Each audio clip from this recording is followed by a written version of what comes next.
Hello, everyone. Welcome to SecurIT, where we discuss all things cybersecurity, people, trends, and products.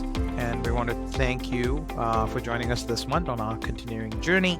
Today's conversation is, I would best rate it as back to the future.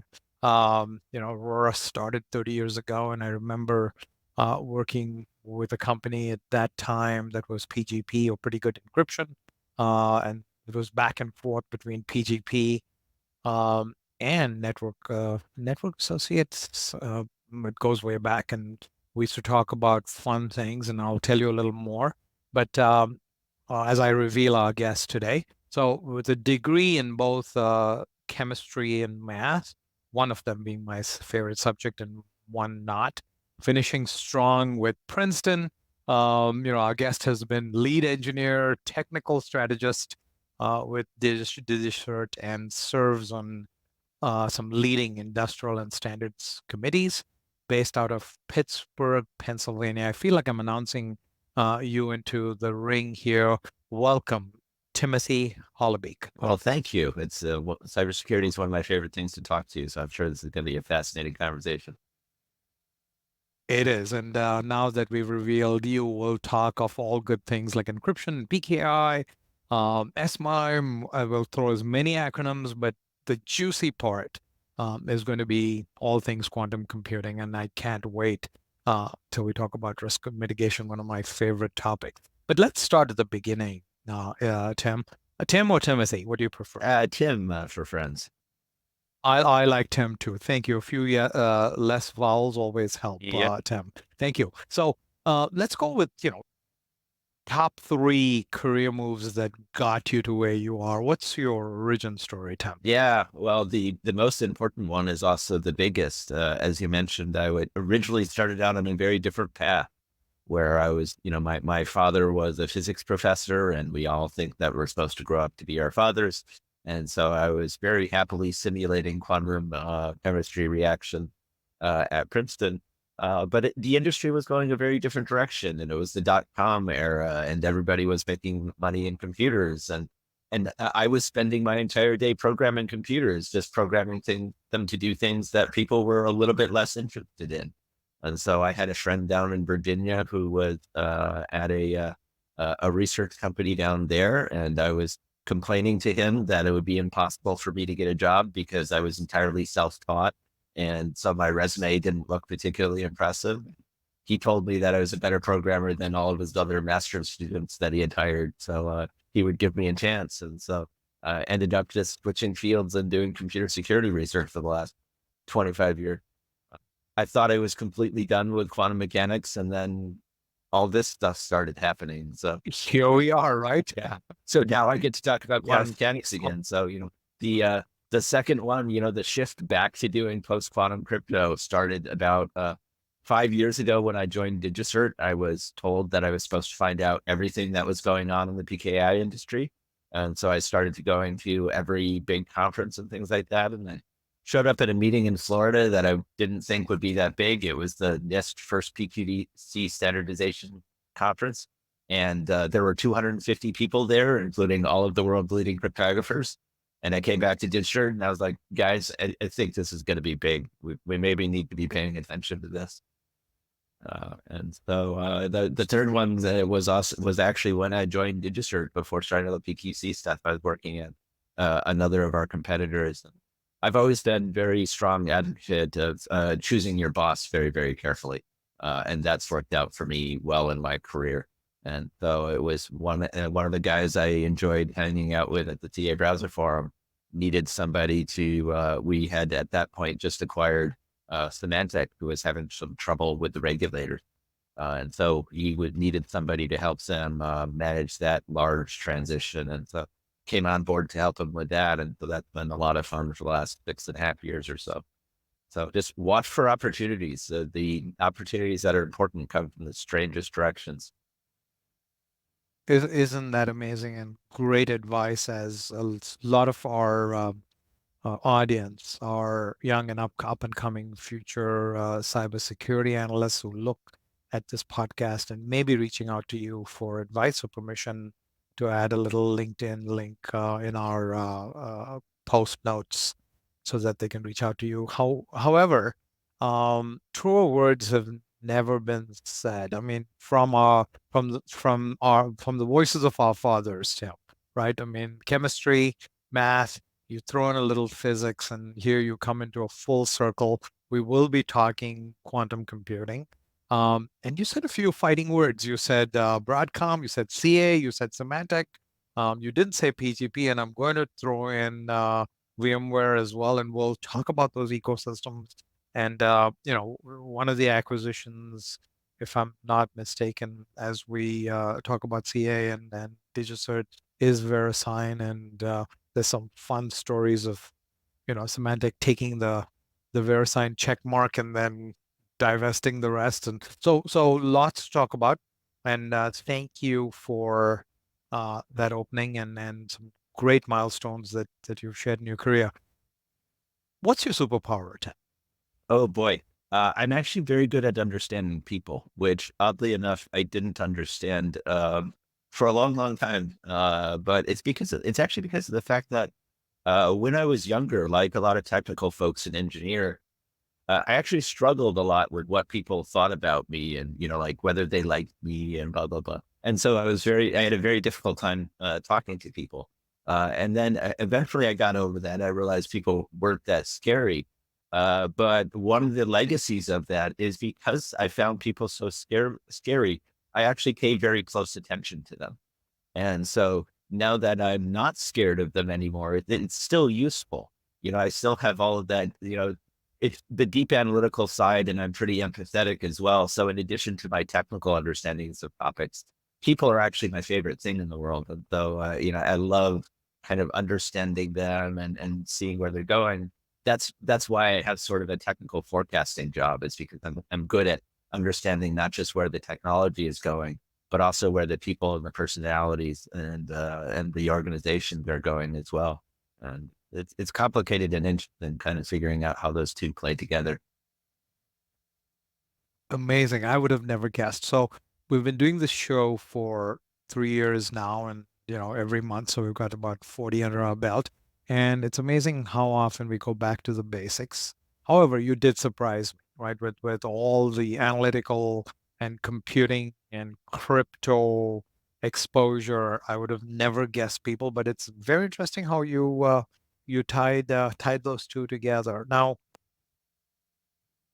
one more about you, the man and the legend and the myth, before we go into the technology piece, Sure. Tim.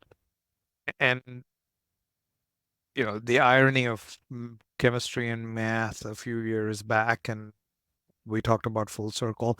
Um, if you were to meet your 25-year-old self, is there anything? Now, this is an odd question because if you did anything different, you wouldn't be here, right? But Yeah. I'm still going to push it. Is there anything different? Any advice you'd give your 25-year-old self? The hardest thing about that question is trying to figure out what you would actually have been able to listen to at 25, right? Because I could have given myself True. so much advice, but you're right. It would have changed things and it would have shortcutted things, and I wouldn't have ended up here. And so, yeah, I think I just would have loved to have the chance to let him know that things are actually going to work out well, right? And that all the things that he's scared of, some of them perhaps are not that bad, right? And so, yeah, maybe make it a little bit People easier for him, included. right? Wise People word. included, absolutely, yeah, Right. yeah. Right. No, wise word. Wise word. So, in the last 30 years, besides leading a company, as we discussed, I'm big on people and understanding people and strategy and moving teams, etc. And my lesson has always been be yourself. Yeah. And then the key being yourself, right? Push yourself to your maximum and don't try to be someone you're not. God bless the introverts, Yep. God bless the extroverts, the type A's. We're all here in this uh, Mary tossed salad. And if there's anything that I tell, future up and coming professionals, and managers, more importantly, Mhm. or actually spouses, here's good uh, advice for people dating as well as joining a company. don't change the person that you're engaging with, right? Whether it's a new hire or a date, uh, uh, maximize who you are and be yourself. So thank you for that. Okay, we're going to roll up our sleeves and talk technology. Are you ready? Absolutely. Cool. So let's go with all things PKI, and I know you're rearing to go on this, and I gave you a little start to this that Aurora's claim to fame in the cybersecurity world was 30 years ago, when, this little known company, PGP, bought and sold itself a couple of times, and, we're in the encryption world. And this is hard to believe, Tim, but at that time, encryption was the panacea for all evil. Yes. It's like, look, crypt and you'll be fine, right? Whatever it is, encrypt it.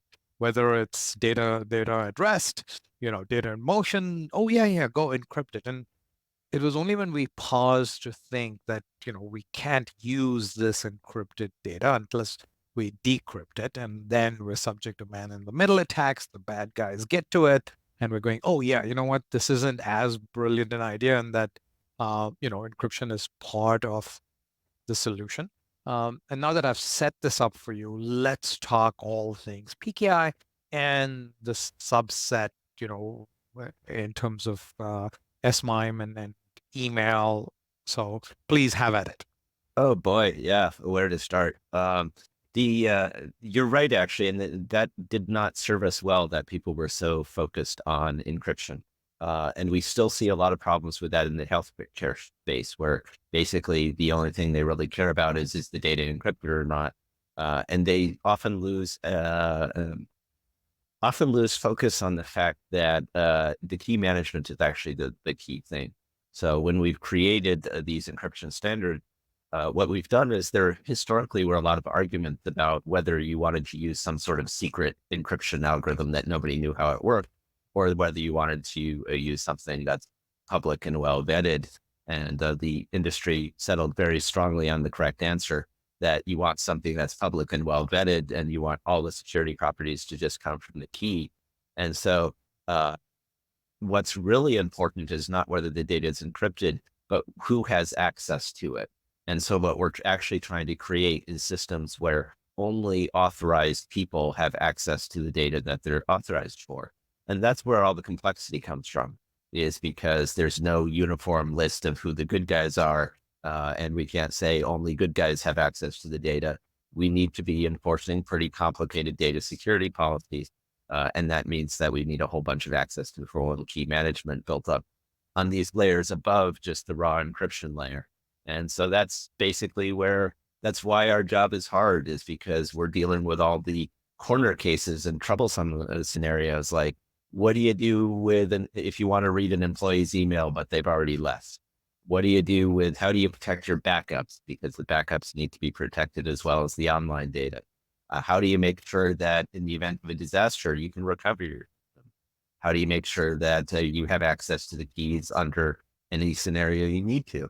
And so that's in a world where software doesn't always work correctly, right? We're dealing with software bugs and sometimes even our systems, but also lots of third-party systems. And how do we work around those? So it's just a vast and complicated world that we're helping our customers with on a daily basis, often sort of behind the scenes, because we're an infrastructure company and people don't want us out there talking about how much we're doing when we're, behind the scenes at these companies who want to be trumpeting their own products and services, but need a secure infrastructure that they can rely on. So that's sort of where we come in. And so it's very useful working both behind the scenes with all these large companies that I'm sure you've heard with, and also participating with them openly in these standards committees where we discuss how next generation security should work and how the internet going to work in the future. It's just utterly fascinating to be wandering around at meetings like the Internet Engineering Task Force and just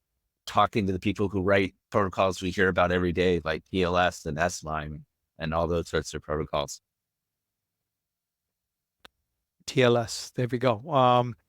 So I did mention SMIME. So Tim, thank you. And all you've done is now triggered another 100 questions. So Very right, right? When we talk PKI, we're primarily focusing on, how do we know who the good guys are? And let's freeze that just for a temporary moment. And let me throw a few more tenets around this. And we will hold PKI sacred at least for the next 5 minutes, I promise. Sure. Okay. And I've always said, look, when it comes to cybersecurity, and if I was explaining it to a 5-year-old, it would be, making sure that the right data is at the right place at the right time with the right person. And my favorite example that is worn thin, but I will try it one more time, is that, if your CFO is looking at payroll data at 11 in the morning at the corporate headquarters, we're good. However, if the janitor is looking at payroll data in the parking lot at midnight, something's wrong. Okay, so we'll hold that tenant for a moment because I'd like to see, how infrastructure companies do they have a silver bullet for this? And in the meantime, you mentioned another four-letter word, NIST, right? That I feel, and so I'm going to go slow here. You've set the tone for PKI.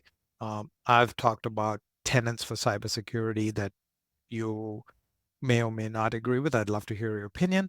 And I'm going to talk about governance, regulation, and compliance. And I'm going to throw this entire baby and the bathwater at you in a minute, right? So fortunately for us, we live in exciting times, and each administration, and I'm not going to take sides, are actually doing some wonderful things in leading, right? For once, if I can flash forward for a brief second, NIST is actually designing an AI risk and mitigation framework. And if we were had to have this conversation 20 years ago, you could have knocked me over with a feather, right? I mean, a government agency taking a lead on this mind-boggling leading edge technology. Wow. So NIST has its zero trust, which also is taking greater importance post-COVID. The work from anywhere scenario where, at one time we had our insiders in a neat little box, right? You swiped your card, you opened the door, and we had some kind of perimeter, firewalls, geofencing, whatever, and we felt safe.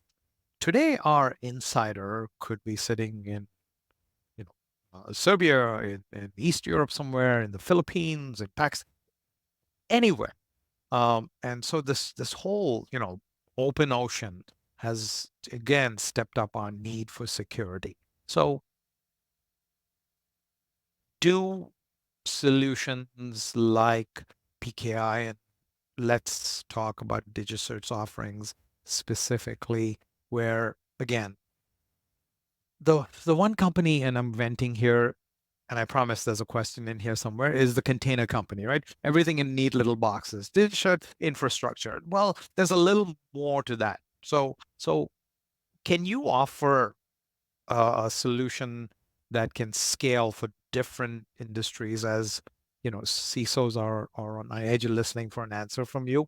Can we address all these issues with PKI? Do we need add-ons?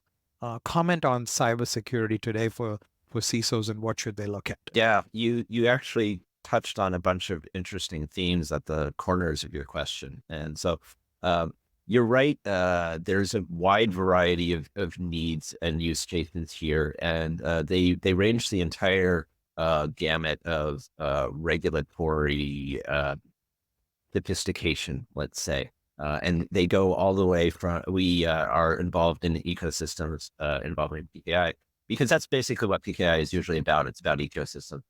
The entire point of asymmetric cryptography is it allows two people who previously don't have a relationship to build a trust relationship and be able to interact online. So that naturally helps with the formation and maintenance of trust within the ecosystem. And they go all the way from ecosystems that are just basically collaborations of tech companies that have decided to work together. The CA Browser Forum is actually an example of that. We participate heavily there. And it's actually, it doesn't even exist as a legal entity. It's a purely voluntary association of technology companies that are working together to establish minimum standards. But we also work with people at the exact opposite end of the spectrum, because I'm very involved in a lot of work around European security markets. And the European markets are, of course, very heavily regulated, especially in a critical infrastructure area like PKI. So at that point, we're interacting with actual government legislatures, and the European Union is writing laws about how PKI needs to be done. It's a very different world over there from the way it is here in the U.S., where we prefer a much more hands-off approach to regulating our industry. And of course, PKI is global. So the same people that are, we have companies in the US, they're trying to do business, and they're trying to do business with the Europeans. So we get to deal with the really fun things that happens at the interaction between those two regulatory frameworks. So we have large American tech companies getting in online arguments with the European government about where is the line, about where things should be regulated and things like that. And so it's a very interesting world, especially related to the other theme that you mentioned, which is the fact that we're going through a time where we're struggling with wanting to have in-person relationships where it's very easy to vet trust and things like that, but also needing to do business with people who are in small companies on the other side of the world. I was in New Zealand just a month or so ago. And one of the things that really brought home to me is their experiences during COVID, when international travel and trade basically shut down, and they were sort of left forgotten about in the bottom corner of the map. Like, what do you do when auditors can't get to data centers because the health regulations don't permit them to travel to foreign countries? So COVID gave us a lot of opportunity to figure out a lot of this remote authentication. How do we authenticate somebody on the other side of the world, face to face over video, in a world where deep fakes exist? That's a trend that's very much not a solved problem. People are still working through how video authentication works, and how does remote validation of like, how do we look at registration records in a country that may not have all of its records on the internet yet? How can CAs help people know that they're doing business with the right company in a small country on the other side of the world? So still very much a complicated problem, and still a very important one. We're trying to build trustworthy systems based on public key infrastructure. And yes, it got a little bit boring for a while, right? For 20 some odd years, everybody was kind of happy with doing the same things over and over again and just throwing certificates on website. But we've been confronted with a world, due to the quantum threat and due to some geopolitical event, where we need to be very careful with how trust is built and maintained. And I'm really happy that we've been spending so much time on all the, like we said, it's just the annoying little corner questions that make these things difficult.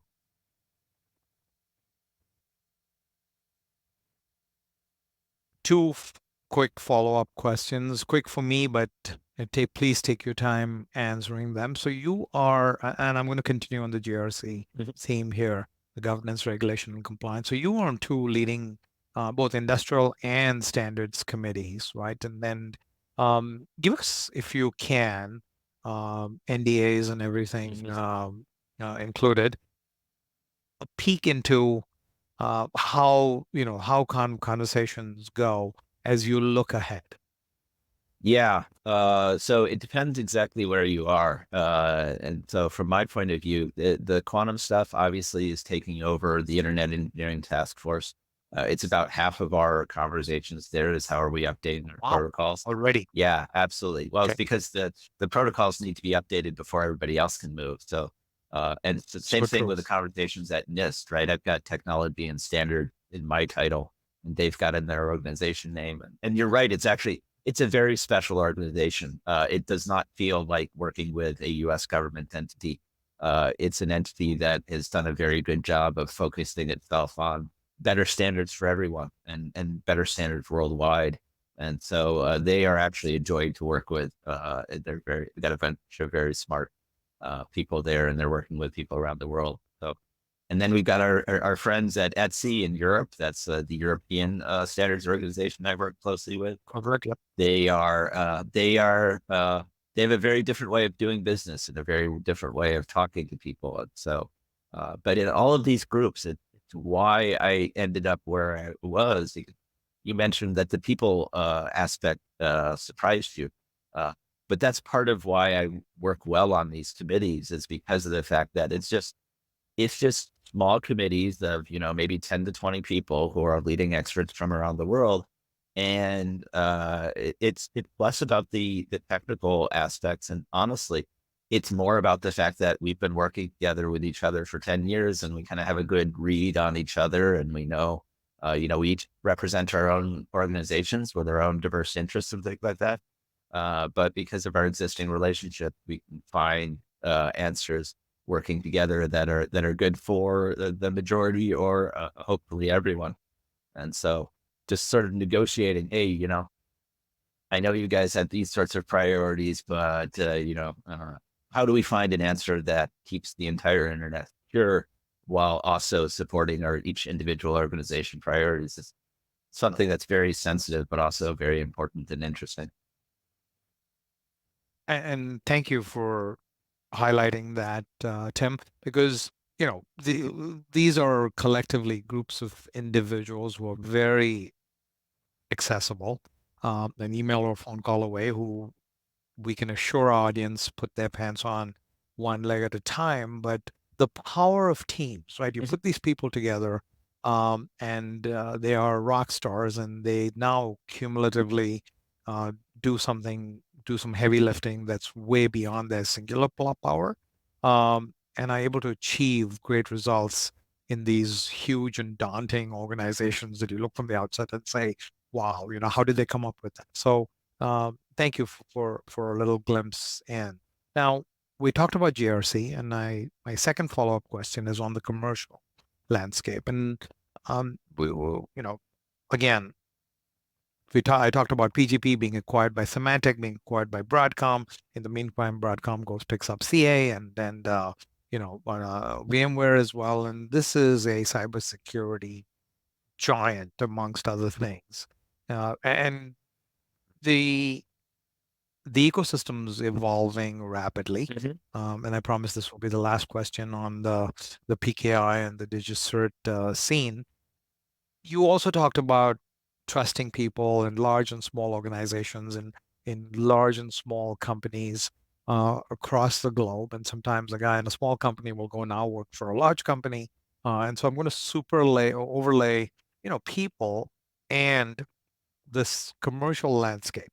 Um, it very much feels like, the Sunday pastor at church preaching one day that, to one side of the book, and then the another side of the book. At one point, there's a lot of consolidation going on in the industry. And then in the next 10 years, we're divesting, and, we're taking our printers out of HP and Lenovo out of IBM. In your view, what does the economic landscape look like specifically for these cybersecurity companies in the next 3 to 5 years? Yeah, in the PKI space, it's actually very interesting because there's a lot of there's certainly the traditional companies, and there's a lot of new activity in the field because of the fact that cybersecurity has just become so important. So we're actually seeing PKI being very heavily incorporated into a bunch of new use cases beyond the traditional stuff like websites and email and things like that.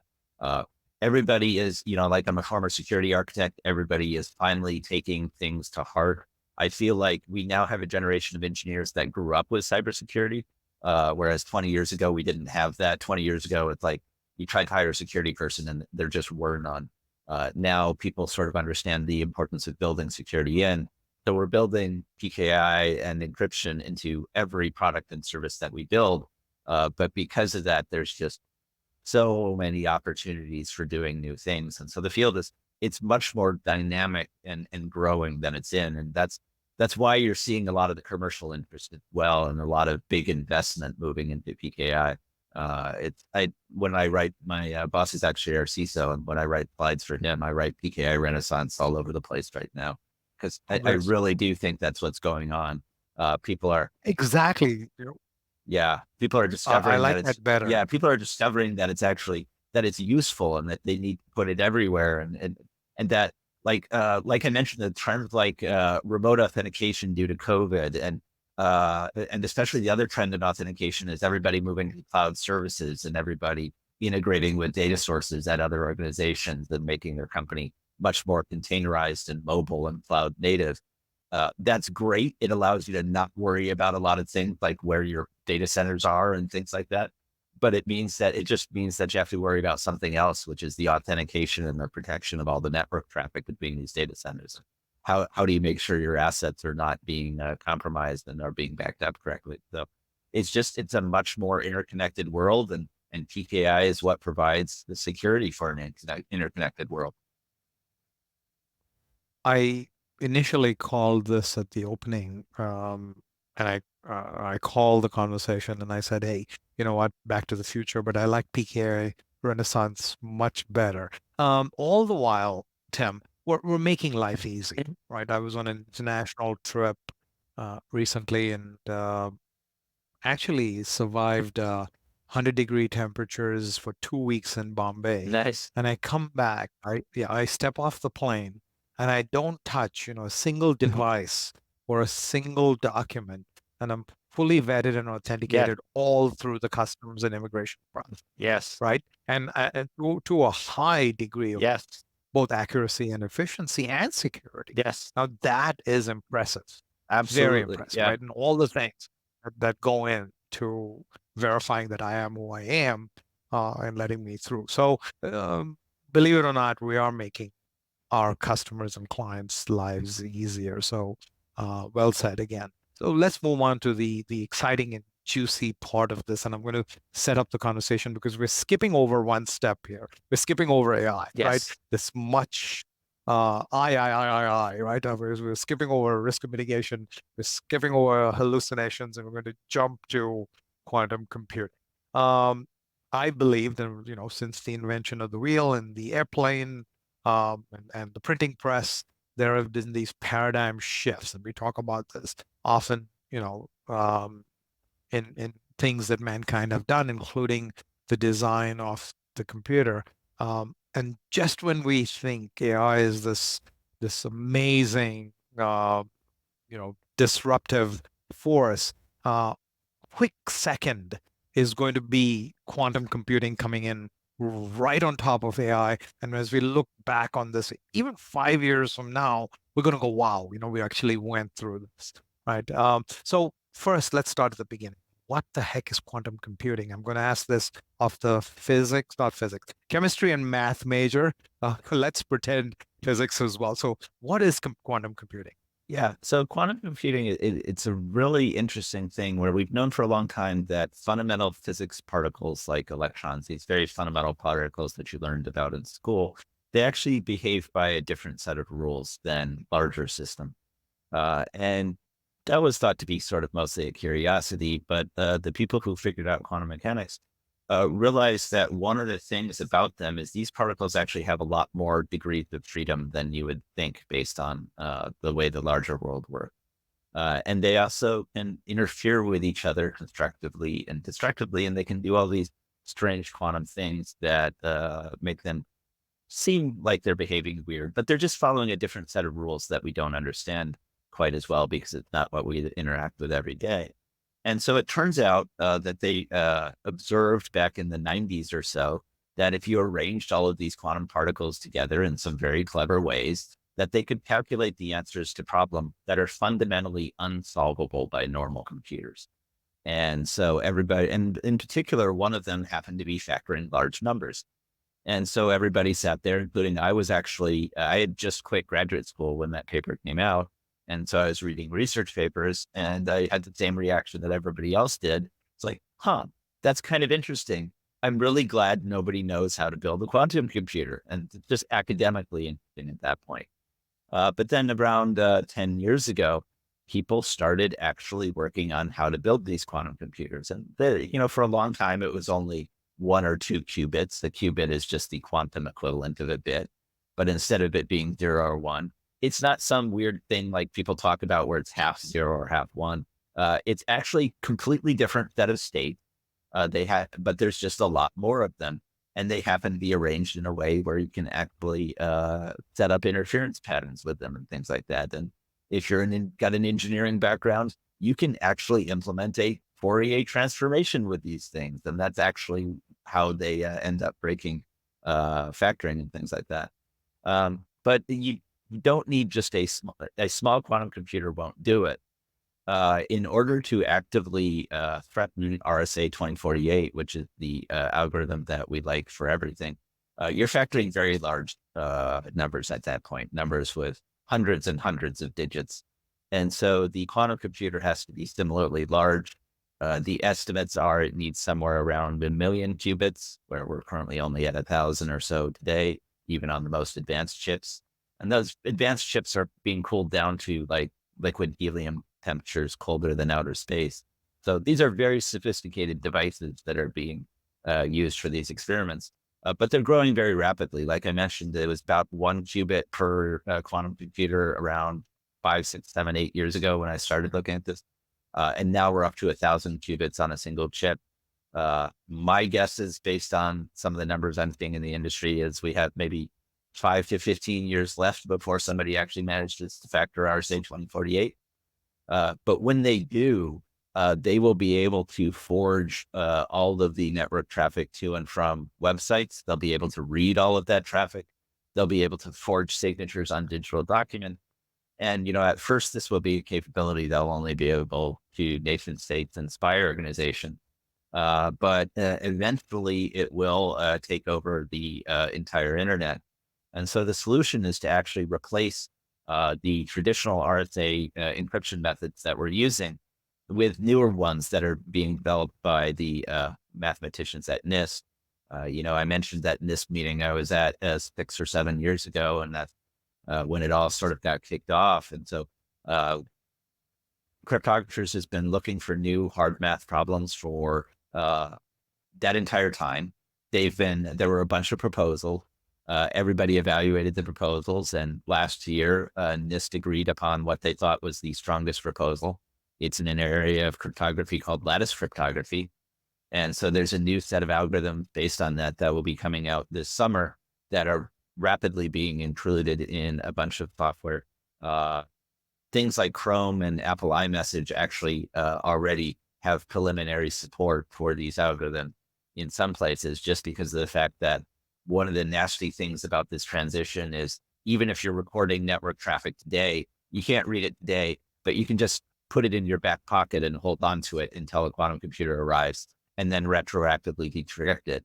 And you can imagine 5 years from now, a lot of things that we're sending across the internet right now will still be sensitive in 5 years. My social security number, for example, I'm not planning on changing it in the next 5 years. So that's why iMessage and Chrome are rapidly upgrading the encryption algorithms they use to check data in transit, so that we're slowly taking away from attackers their ability to read our communications in the future. But yeah, this is going to be the largest cryptographic transition that has ever been attempted. We're going to upgrade all of the internet's cryptography while it's running. It's like replacing the engine in a car without turning it off. And so a race car. Yeah, exactly. It's going to be, and so it's like I said, there's time. We still have years to prepare from this. But every time we've done internet security upgrades before, they average 10 to 20 years just for a normal small upgrade. And this is a big one. We're literally replacing everything. So that's why we're trying to get the message out. We're trying to get people to understand that, there's a big transition coming, and people need to start understanding the nature of the transition, and that there will be all these upgrades, and people are going to have a plan, especially, if you're a CISO, you need a plan for how this is going to go, so that you can budget in advance for the right software and make sure that you know where all your crypto is, especially because one of the things we're reminding a lot of people is most of their software doesn't come from in-house. It comes from third-party vendors. And so you're going to have to coordinate with all your third-party vendors what their roadmaps are and what their upgrade plans are, and possibly switch vendors if you find that one of your vendors isn't taking this problem seriously enough. So it's going to be one of the biggest management challenges of the decade for CISOs. That's just pretty much guaranteed. And there's actually an interesting nexus with AI here. One of the things I used to be telling people they had 10 to 20 years. I've updated it to 5 to 15. And it's because one of the I'm with you on that estimate. yeah, it's because of the fact that building the chips was sort of the first hard problem. The second hard problem is the error correction. And what we're seeing in a lot of the research is that AI really, really helps with the error correction for quantum computers. And so we're seeing quantum computers get better a lot faster than I expected. It is a very difficult engineering problem, and I was expecting we'd have some time, but looked like we're not going to get that lucky. Interesting.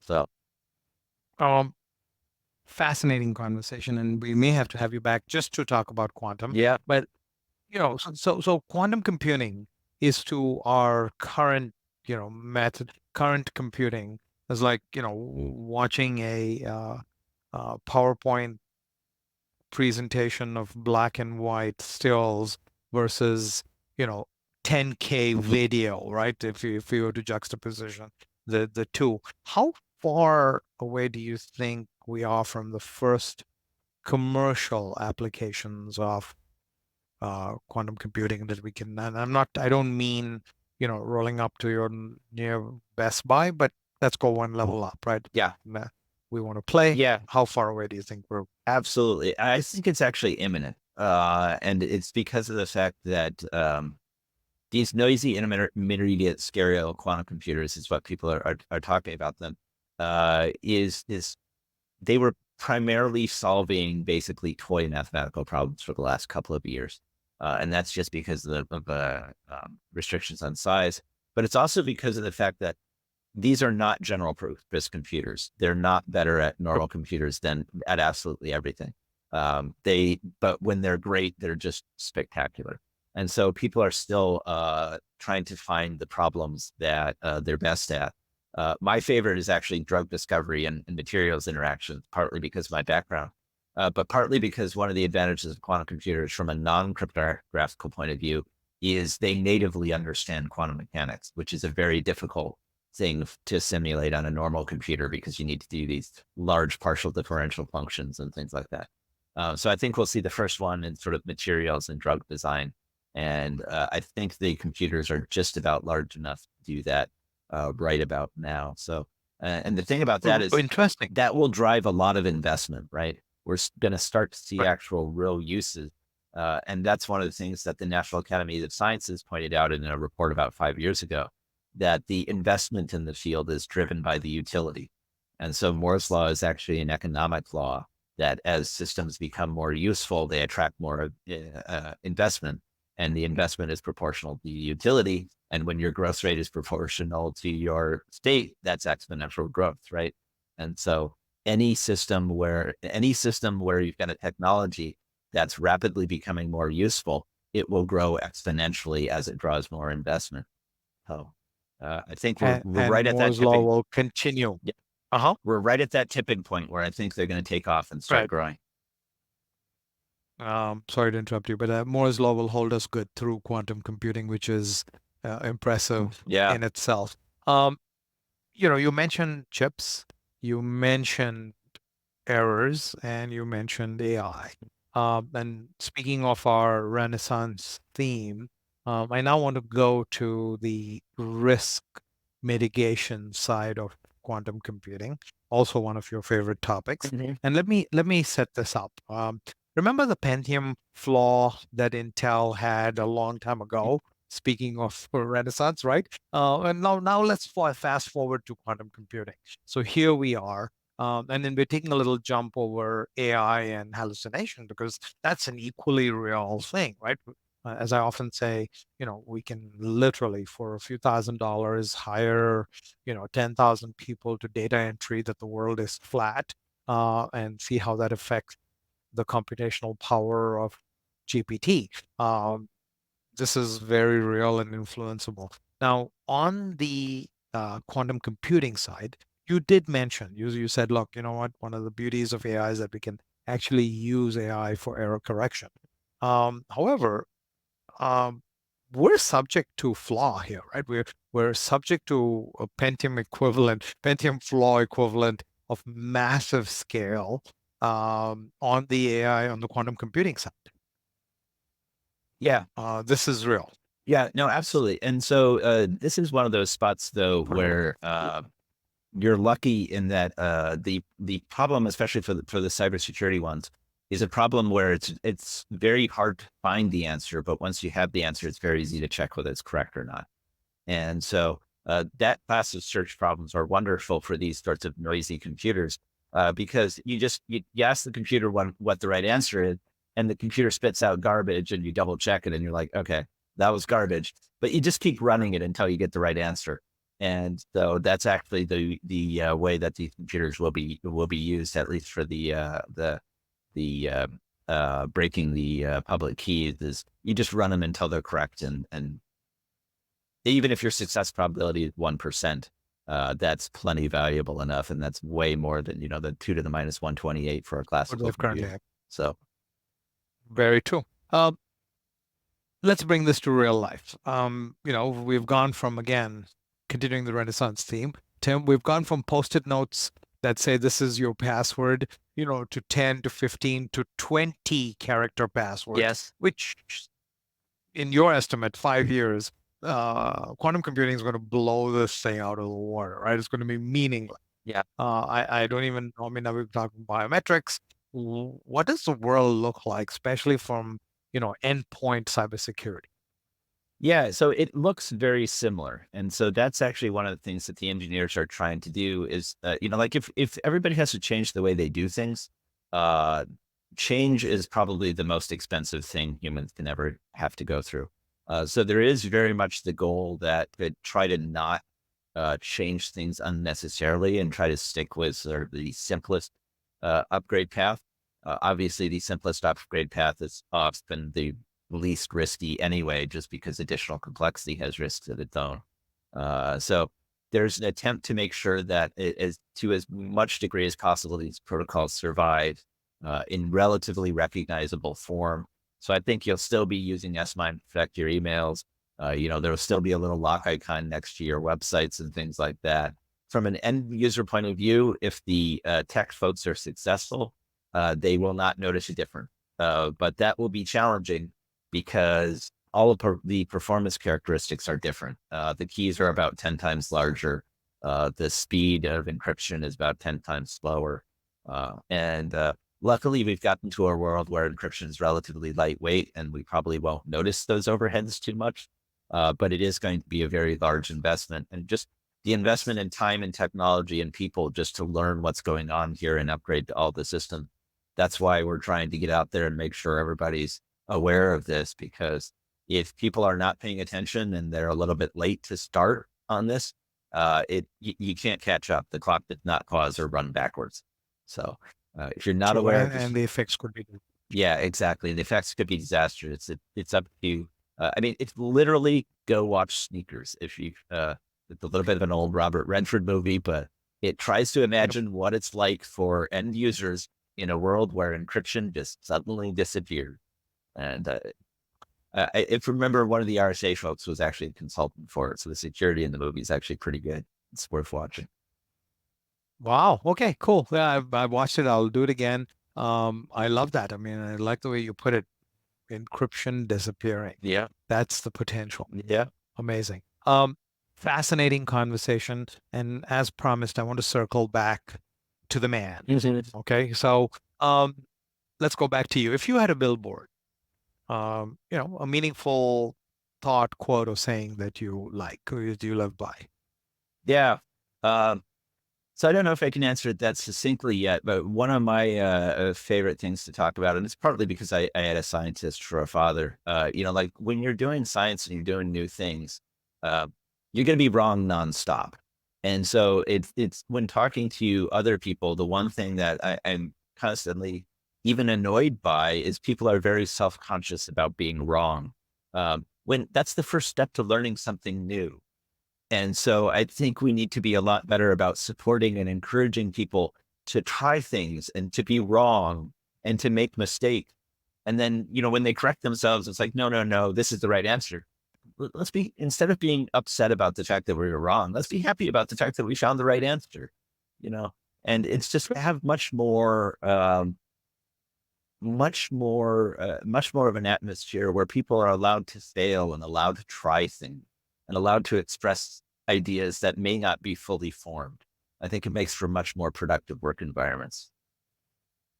I couldn't agree more, and well said. Let's dwell within our failure. Right? We're so programmed to shove it under the bed and move forward and highlight success. Well said. What are you excited about? Any passion projects? Oh boy, trying to get my garden actually in decent shape. Oh, nice. Yeah, Okay. it's and cooking is the other thing that I really want to do. So anything that allows me to relax after, I think it's pretty obvious from listening to this. I have a reasonably stressful and complicated job. So No anytime I doubt. can get outside and relax a little bit, I love those opportunities. So cooking and gardening, I wish you many farm to table moments, Yes, Tim. So, um, historical figures. yes. Typically text people, like Alan Turing and things like that. It's just, obviously Feynman when we're talking about quantum computers, just some of these. It's just, especially the ones that communicate extremely well, right? Feynman was well known for explaining Amen. complicated subjects and like literally everything you need to know to understand the quantum mechanics for quantum computers is in Feynman's lectures on physics, chapter 1. Cool. I'm gonna go look that up. Thank you. Um, Last but not least, we both mentioned fathers a lot. How about lessons from grandma? Oh boy, yeah, grandmas are absolutely wonderful, and my mother too. My mother is where I get all of my people skills and my empathy. Although my dad's very empathetic as well, but that's where that comes from. And the grandmother is always just. Uh, my background is a small Midwestern family of not too recent immigrants. So the ones that perhaps we don't talk about as much as we should, where you're 3 or 4 generations removed, but people still remember where they came from, which I think is very, very important. And so just the normal little things like the Sunday dinners and the kindness and the respect, I think is a very important lesson that we all need to remember. It's as important as all this complicated technical stuff we pride ourselves on doing. Well said. The backbone of this beautiful country, right? And Sunday dinners, boy, just talking about this last week, we've forgotten Sunday dinner Yes. and the whole thing around it, right? Your favorite show on the radio Yep. and your Sunday go-to meal. Yeah, good times, and I hope we can bring them back. Tim, we want to thank Mike for just reaching out and introducing both of us. This has been exciting and absolutely a lot of fun. Thank you You're for welcome. being here today. I enjoyed being here as well. Thank you. Ladies and gentlemen, thanks for joining us on this episode of SecurIT as I continue the cybersecurity discussion with customers, vendors, end users, and employees. And while I usually listen to the podcast, I record at 2x. This one, I promise I'm going to go at 0.5 because so much valuable information. Thank you for helping us learn from your insights, knowledge, and experience. Ladies and gentlemen, make sure to follow this podcast for free. Google, Spotify, or wherever podcasts are hosted. Of course, don't forget to DM me or reach out on LinkedIn or Twitter with comments, questions, or kudos. We depend on you to help us make this show better. Thanks again and see you next month.